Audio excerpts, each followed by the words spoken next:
Comments I have received on this video have just blown my mind. Video about how I think 2019 was probably the low point on serial killing since we saw such a drop in violent crime. In particular, I was talking about the lead crime hypothesis. Murders, muggings, rapes, violent crimes, serial killing, all of those are down since the 70s and 80s is because we used to use leaded gasoline. People inhaling lead before age 25 when their brain is fully developed end up with psychopathy and impulse control problems because of the damage to their frontal cortex. But I received many comments like these. No hate to this commenter or any of the other, because the media wants you to believe this. True crime sells.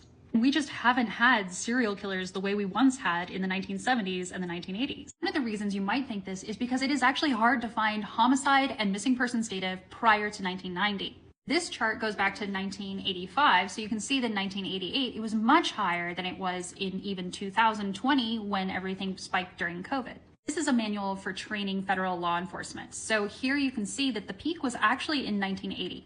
When I responded to comments and said, look, murder rate is way down, a lot of people were like, well, it's just hidden better. Actually, missing persons cases are also way down.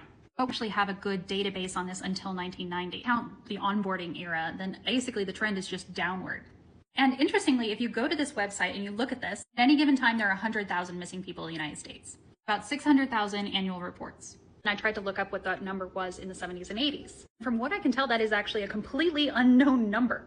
But the number that I did find comes from this weird period in the 1980s where everyone suddenly became obsessed with missing children. There was a murder of this boy named Adam Walsh in 1981. They made a movie out of it called Adam. To this day, retail stores use code Adam. Ronald Reagan used this as part of his platform. We need to keep the children safe.